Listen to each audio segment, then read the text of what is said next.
네, 안녕하세요. 영화계 149화, 저는 진행의 허효식이고요. 예, 안녕하세요. 김정원입니다. 네, 오늘 제가 중앙역을 들고 왔습니다. 네.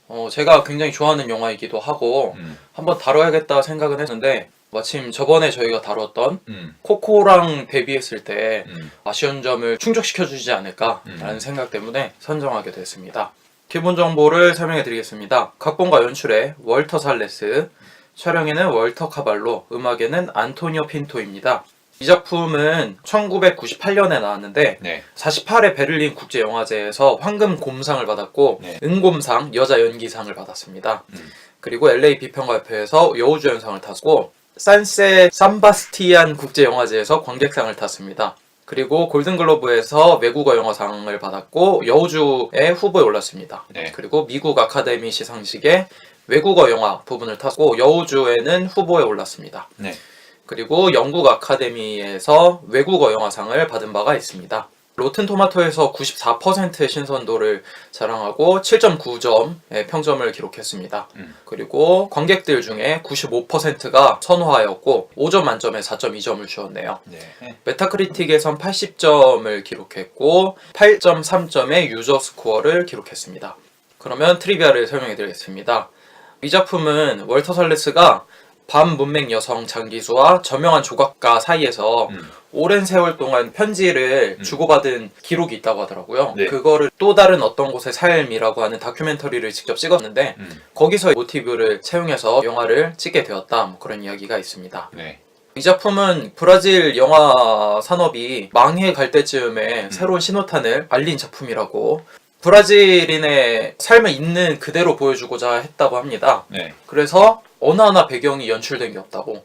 중앙역의 모습이랄지 전철을 이용하는 사람들의 모습, 이주민들의 모습, 성모 마리아를 순례하러 온 그 사람들의 모습, 어느 것 하나 연출된 게 없고 이 영화에 나오는 배우는 10명도 채 안 된다고.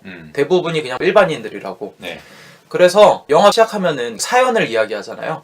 그 사연도 꾸며낸 게 아니라 다큐멘터리처럼 찍은 거라고. 그냥 일반인이 뭐 그런 이야기가 있더라고요. 그리고 영화를 보면은 처음에 충격적인 장면이 나오죠. 쇼핑센터에서 물건을 하나 훔친 다음에 달아나는 청년이 있잖아요. 네. 근데 그 청년을 총으로 그 자리에서 쏴 죽여버리는 네. 그런 장면이 나오는데 그게 실제로 브라질에서 벌어지는 현실이라고. 아무런 가감 없고 그냥 실제 일어났던 상황을 재현했을 뿐이라는 거. 그 정도로 트리비아를 이야기하면 되겠네요. 네. 그러면 스텝 소개를 좀 해드리겠습니다. 감독과 각본의 월터 살레스, 전작으로는 하이아트, 중앙역, 모터사이클 다이어리, 다크워터, 라나 데 파세, 온더로드, 사라진 시간들 등이 있습니다. 네. 영화계 85화 때 시티 오브 갓을 다룬 적이 있었잖아요. 네. 시티 오브 갓의 공동 제작자이기도 하고 골든글로브를 수상한 최초의 브라질 사람이라고도 하더라고요. 네. 수상한 작품을 잠깐 얘기해드리자면은 모터사이클 다이어리를 통해서 런던 비평가협회에서 외국어 영화상, 산 세바스티안 국제영화제에서 관객상, 골든글로브 외국어 영화상 후보, 칸 영화제 황금종려 후보에 올른 적이 있고, 네. 리냐지 파시라고 하는 작품을 통해서 칸 영화제 여우주연상을 수상한 적이 있고, 온더로드라고 하는 작품을 통해서 칸, 시드니, 미넨, 금마장, 멜버른, 토론토 영화제 등의 후보로 오른 적이 있다고 합니다. 네. 그리고 지아장커 감독을 주연으로 한 다큐멘터리를 찍은 적이 있어요. 지아장커 펜양에서 온 사나이라고 하는 제목인데 이 작품으로 금마장, 산세바스티안, 베를린, 인도, 홍콩, 뉴욕, 런던 등의 영화제 후보에 오른 적이 있습니다. 네. 개인사를 이야기하자면 아버지가 굉장히 유명한 은행가이자 정치가인데 프랑스하고 미국에서 어린 시절을 보냈고 청소년기가 돼서야 브라질로 돌아와서 성장을 했다고.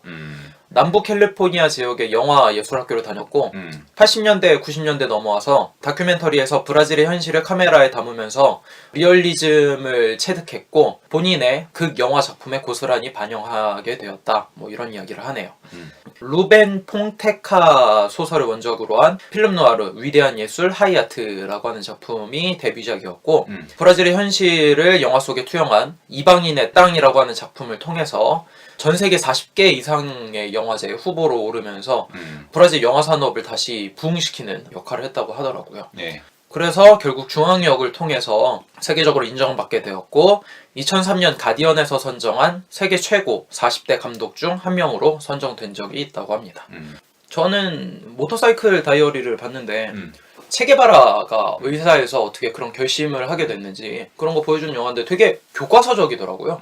뭐 딱히 영화가 흠잡을 것도 없고 그렇다고 이런 부분은 너무나도 뛰어난 장면인 것 같다라고 할 만한 건 사실 없긴 하지만 체게바라의 마음이 어떻게 통할 수밖에 없는지 무난하게 설득을 잘 시키는 작품이어서 연출적으로 어디 하나 모난 구석 없이 자연스럽게 잘 찍는 감독이다라고 생각을 했는데 그때는 중앙역을 몰랐거든요. 모터사이클 다이어리가 중앙역 다음 작품인데 중앙역에서 좀 더 자신의 색깔이 두드러지는 것 같아서 중앙역이 좀 더 괜찮지 않았나 싶고 최근 작품들은 망했더라고요. 다크워터라고 하는 작품이 일본의 스즈키 코지의 단편 부유하는 무를 각색한 건데 이게 검은 물 밑에서라고 하는 영화 있잖아요. 네. 그걸 거의 리메이크한 거나 다름없는데 보진 않았는데 평점이 굉장히 낮더라고요. 최근에는 지하장커 감독의 이야기를 다큐멘터리로 찍은 게 또 많이 알려졌더라고요. 그러니까 언젠지 모르겠는데 베를린 영화제에서 지하장커랑 얘기를 했는데 굉장히 친해져가고 친구가 됐다고 하더라고요. 그래서 나 너 소재로 한번 영화 찍어보고 싶다 그렇게 얘기를 했는데 알겠다고 지하장커가 약속을 했는데 진짜로 뜬금없이 브라질로 날아왔더라고. 그래서 페냥에서 온 사나이라고 하는 다큐멘터리 영화를 찍었다고 하더라고요.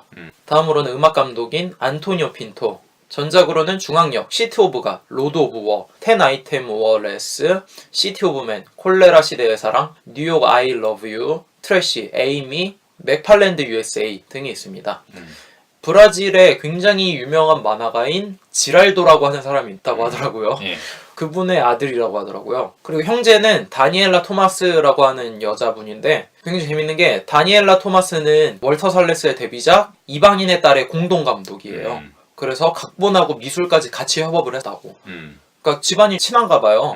그리고 그 이후에 2008년도에 리냐지 빠시라고 하는 작품을 월터 살레스랑 음악 감독의 형제인 다니엘라 토마스랑 공동 감독을 했는데 이 작품을 통해서 아까 칸 영화제 여우조연상을 받았다고 했잖아요. 그래서 계속해서 교류하면서 협업을 하는 관계인가 봐요. 그런 정도 이야기할 수 있을 것 같고 개인적으로는 에이미라고 하는 작품을 굉장히 재밌게 봤거든요. 브라질에서만 국한되어 있지 않고 여러 영화들의 음악까지 다루는 명망 있는 음악 감독인 것 같네요. 네. 이번 영화의 음악도 심도 깊게 들었고 캐롤이 생각이 나더라고요. 캐롤 음악 들으면은 주제되는 음악이 분명한 멜로디가 아니라 타악기스러운 박자 베이스 라인을 둥둥둥둥 하면서 그렇게 음악이 지나가잖아요. 중앙역에서 주제되는 음악도 그런 거랑 비슷해가지고 인상 깊게 들었습니다. 저는. 네. 다음으로 배우로 넘어가도록 하겠습니다. 도라 역할의 페르난다 몬테네그로. 이분은 1929년생입니다. 90살 가까이 되신 분이죠. 이 영화를 찍을 때는 70살? 그 정도 되는 거죠. 전작은 너무 많아가지고 설명을 해드려야 될 것 같아요. 네. 이분은 일단 브라질의 국민 배우입니다.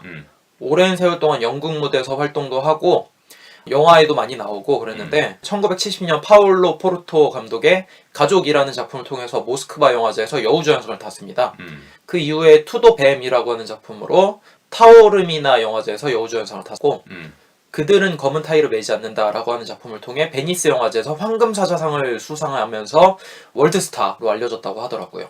1999년도에는 브라질 대통령이 그랜드 크로스라고 하는 공모상을 줬는데 이게 뭐냐면은 브라질 공연 예술에서 탁월한 업적을 인정해주는 뭐 그런 메달인데 민간인이 받을 수 있는 최고 높은 상이라고 하더라고요. 십자가를 기울여서 조의를 표하세요. 왜 갑자기 또 네. 그랜드 크로스잖아. 아, 네. 위대한 십자가 아니야. 아, 네. 하여튼 굉장히 브라질 내에서는 모르는 사람이 없을 정도라고 하고 최근에 2013년도에는 스윗 마더라고 하는 텔레비전 드라마의 주연으로 나와갖고 에미상에서 최우수 여우주연상을 탈 정도로 지금도 꾸준히 활동하시는 브라질 극장의 퍼스트 레이디, 브라질 텔레비전의 퍼스트 레이디라고 불리는 엄청나신 배우분이더라고요. 네. 스윗 마더도 에미상에 탔네. 아니 씨발 이런 패드립이 아 존나 이게 뭐 패드립이야. 아 그러네요. 에미상이네요. 최우수 에미상. 네.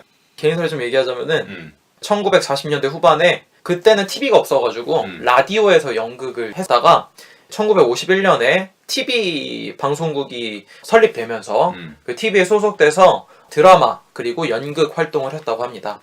70년대에는 TV보다는 연극과 영화에 주로 나오고 TV는 몇 번 나오지 않았는데 그럼에도 굉장히 드라마에서 평론가들의 극찬을 많이 받았고 80년대에는 다시 TV 활동을 많이 했는데 그때 당시 찍었던 드라마들이 브라질 대중문화에 굉장히 많은 영향을 끼쳤다고 합니다. 그리고 90년대에는 팝 문화, 위대한 소설가 이야기 등을 다룬 작품에 많이 나왔고 영화는 총 29편에 출연을 했고 TV 드라마는 49편, 연극 무대에는 24편의 작품에 출연한 바 있을 정도로 대단한 배우라고 이야기하더라고요.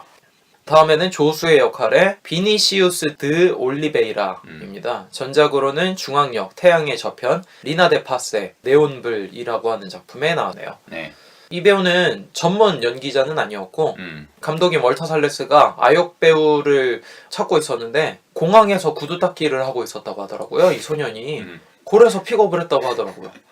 제작비가 어지간히 없었나 보네. 뭐 그런 것 같기도 하고 정말 리얼하게 찍고 싶었나 봐요. 얼마나 개런티가 없었으면. 하여튼 그 이후에는 세계적으로 알려진 작품엔 나오지 않았는데 아까 계속해서 언급해드렸던 리나 데 파세라고 하는 작품에 나왔고 소식은 그렇게 잘 들리지는 않습니다. 네. 이 정도로 1부 중앙역에 대한 설명을 마치도록 하고 2부에서 본격적인 얘기를 나눠보도록 하겠습니다.